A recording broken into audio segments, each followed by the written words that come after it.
بسم الله السلام عليكم ورحمة الله وبركاته داوديال kusoo dhawaada Soma Graphics Incorporation oo idin la diyaara sistamyada kala duwan ama database-yada meheradaha dugsiyada iyo jaamacadahaba maanta waxaanu eegi doonaa SMS School Management System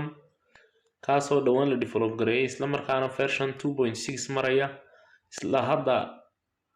ilaa hadda waxa isticmaala saddex dugsi baa isticmaala bal markaa qaabka uu shaqeynaya inuu systemku wax yar eegi doonaa si guud mara oo tutorial yar baynu duubaynaa kusoo dhawaada barnaamijka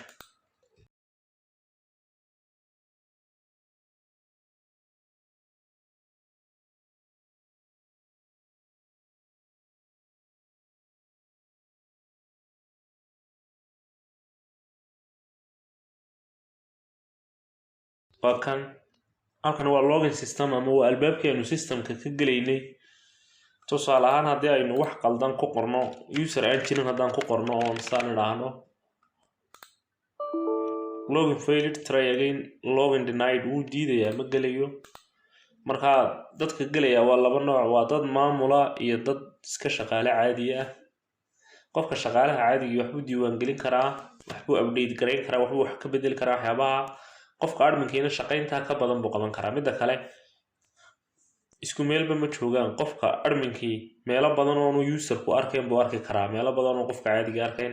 aynu aragno hadda waxaanu gelaynaa adminka ayaynu gelaynaa magacii admin iyo passwordkii welcome admin buu yiri wuuna soo dhaweeyay waa kan userkii hadda soo galay admin students waxa weeyaan formkii ardayda wixii ku saabsanaa oo dhan marka imtixaankooda laga reebo waa sidii loo diiwaangelinayay waxyaabaha kalaasyadooda iyo waxa paymentkana weeyaan waa kharashaadkii dugsiga ku baxay ama office ha noqoto xafiiska shaaha macallimiinta oo kale kharashaadka kale haddii dugsigu uu ka bixinayo haddii salary xataa macallimiinta oo expenses ka baxay sana waa yearly ama annual fiscalis waa xisaab xidhkii dugsiga weeyaan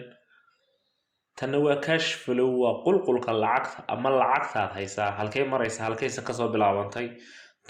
$100 baan haystay $10 bay iga baxay $90 bay soo hadhay $15 oo kale aan haynay $105 ayaa soo hadhay sidaasoo kale waa taxana sidaas iyo kuu sheegaya lacagtu halkay martay halkay ka soo gashay iyo halkay ku baxday examinationskuna waa imtixaanaadkii oo isna laba qaybood si qaybsamaya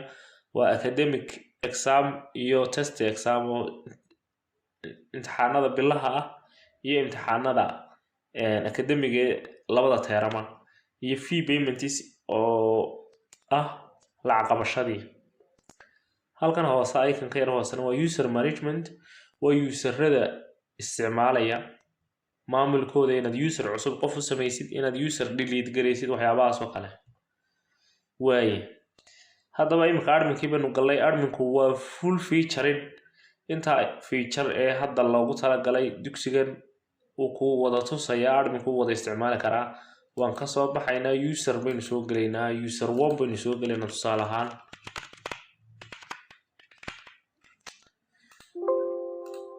user 1kii wuxuu arki kalaa keliya waa user 1 waa kan userka ku jira ardaydu diiwaangelin karaa paymentka kharashaad ku qori karaa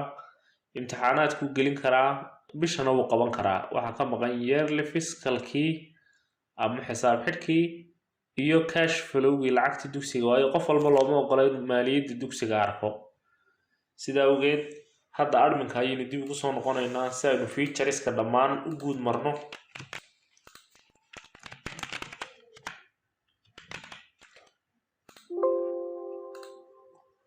waa kan studentskaynu ka bilaabaynaa arday baan diiwaangelinaynaa arday baynu ka saaraynaa arday baan wax ka bedelaynaa saddexdaa shaqayn halkaa ka qabanaynaa waa kuwan ardaydii waa totalkoodu waa 30 arday weeyaan waay laakiin intaa iyan ka badan buu ku qaadayaa 5,000 oo arday 10,000 oo arday kolba intii ardayga halkan waa halkii ardayga magaciisa laga baadhayay search name magaca ku baadhaysaa tusaale ahaan hadda maxamed baynu baaraynaa waxa la wixii maxamed ku jiray oo dhan xataa magaca abood soo saaraya haddaynu maxamed kaliya asii dhamaystirna aadanna maxamed aadan arday kaliya maxamed aadan la yiraahdo ku jira labada arday maxamed aadan cumar iyo maxamed aadan haddaynu nidhaahno sahli kuma sahal baa ku jira sahal axmed jaamac baa ku jira kelidii bay noo soo saareen waa kan ardaygaasi waalidkiisuna waxa weeyaan axmed jaamac telephone numberkiisii mail genderka waa mail date of birth taariikhdu dhashay waa 15 bishii July 1994 galaaskiisuna waa 2B arday weynaaday oo habsaamay waayahay waan ka soo noqonaynaa hadda arday cusub baan diiwaangelinaynaa new record baan leenahay halkan magacii baan ku qoraynaa ayaan la cismaan daawud baan ka dhigaynaa ardayga cusub magaciisa magacii waalidkii hibo axmed oo kale aan ka dhigaynaa tusaale ahaan telefoonkii 0634241253 waa lambarra iska saambala lambarrada kulli dad baa laakiin waa iska saambal ma soo qaadanaynaa ama 443719 kayga baan geliyo genderka qofka jinsigiisii waxa weeyaan waa male taariikhda uu dhashay 2000 wuxuu dhashay ardaygani 2000 kii bishii October 11keedii 2001 January 18keedii buu dhashay classka uu gelayaana waa waxa weeyaan 7A ka dhig tusaale ahaan bishan uu haddayna soo galay waa February waa sax iyadoo bisha waxba kama bedelayno haddii wax arday laga bedelayo laga bedeli karaa laakiin hadda waa February lacagta dugsiga fadhiisinka looga qaado $25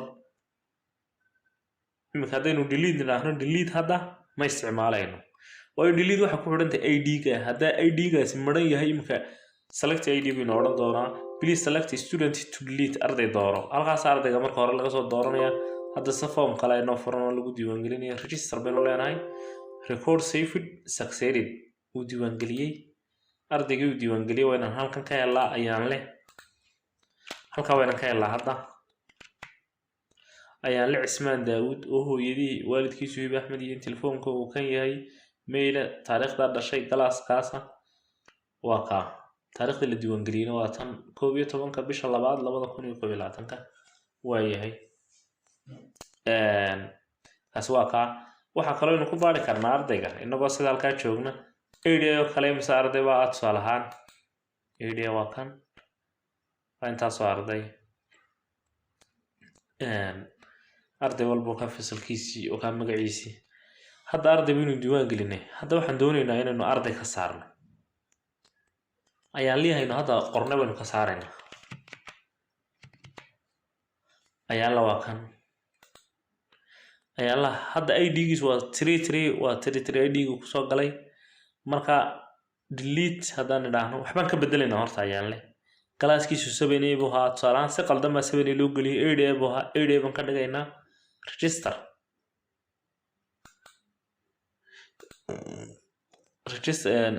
waxaanu leenahay register marka uu updating buu ku sameynayaa arday baynu hadda ka saaraynaa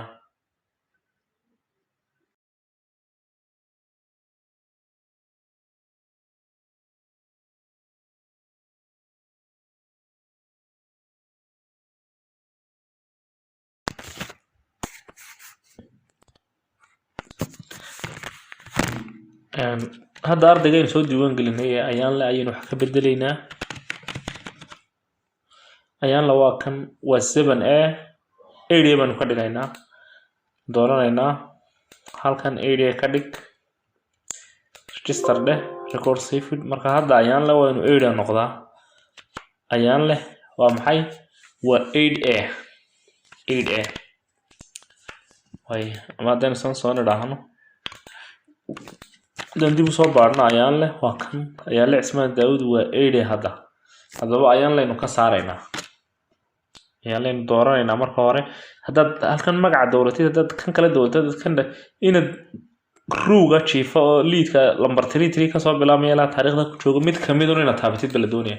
kaasaan taabtay delete are you sure to delete ayaan la cismaan daawud ma hubtaa inaad ka saartid ayaan la cismaan daawud yes baan odhanayaa haddaan no idhaahdo kama saaraya laakiin haddaan yes idhaahdo ardayga wuu ka saaray lamana soo helayo halkan laga soo heli maayo ayaan la imika markaan qorno ayaan la uu ka baxay ayaan labada ayaan hablood ayaa ku jira iyaguna 8A way taasaynu kaga soo gudbaynaa studentska saasaynu kaga soo gudbaynaa paymentska halkan galeynaa kharashaadka dugsiga intaasoo kharashaad halkan ku jirta dugsigu inuu lahaadaa buug payments oo lagu qoro kharashaadka kadibna systemka la geliyo marka buugga lagu qoro ayaa systemka la gelinaya ardayda systemka dhan buugag buu baahay diiwaangelinta ardayda diiwaangelinta feega diiwaangelinta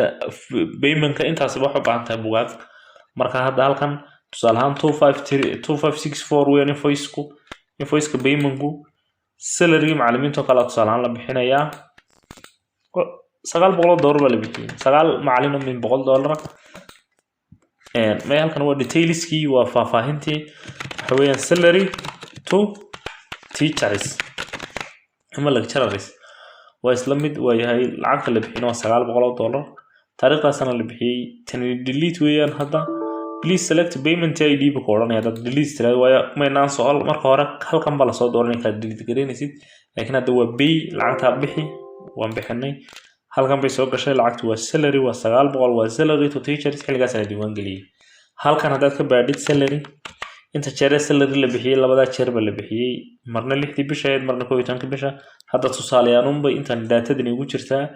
laakiin hadhow si sax ah inuu dugsigu ugu shaqeeyo ayaa la rabaa hadaynu ka saarayna payment kan ugu dambeeyo kaleenu ka saarayna $900 ID-gaasi marka wax laga saaray waa inuu diyaar ahaado ama wax laga bedelayo imka hadaynu wax ka bedelayno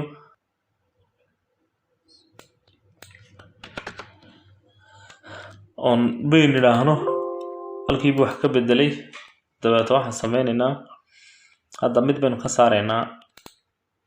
kaasoo kale ka saaraynaa delete yes are you sure to delete this payment yes oo ka saaraya marka hadda 136 ka soo heli mayna hadaynu dib soo baarno hadda 136 ka meesha uu ka baxay way paymentkaasina saasoo shaqeynaya date-kii iyo detailska waa narration-ka halkaas lacagta la bixiyay waayahay yearly fiscal waa ka ugu muhiimsan shaqada ugu badan qabanaya halkan waa paymentska imika 900 aynu bixinay hadda 12 bisha February ama February 2021 waa halkan inoo soo dhigay totalka paymentkeenu waxa weeye 12280 receiptska halkan waa payment waa lacag kharashaadka inaga baxay halkan oo lacagteena soo gashay receiptskeenu waxa weeyaan $13080 hadaynu ka soo bilownay imika marka tan waxa weeyaan halkan waxaad baari kartaa intii waa date to date laga soo bilaabo taariikhda ilaa taariikhda maxaa kharash iga baxay tusaale ahaan 1 bisha February ilaa 12 maxaa kharashaad inaga baxay inta way ka yaraanaysaa 12 ma inaga baxay halkan tusaale ahaan 1 bisha labaad ma February ilaa 12 maxaa lacagna soo galay lacag waxayna soo galay lacagtan badan waxayna soo gashay $18,000 wayna soo galay marka waayahay waxa sameynaynaa hadaba maxaa la qasaaray maxaa la faa'iiday 1 bisha ilaa 10 bisha inkastoo sida xisaab xidhada lagu sameeyo sanadka ama bisha mar la sameeyo 1 bisha ilaa 10 bisha total paymentskeenu wuxuu ahaa total collectionkeenu wuxuu ahaa $12,405 total paymentkeenu wuxuu ahaa $10,250 profitku wuxuu ahaa $3,350 tusaale ahaan hadaynu ilaa 4 bisha March-keenu aan san idhaahno 248 kaliya la macaashay hadaynu ilaa 24 bisha keenu waxba kuma jiraan intaasi waayahay 1 February ilaa 3 February maxaa u dhaxeeya 248 bayadna ayaa marka minus gashana waa loss oo kharashaadka ka badanaya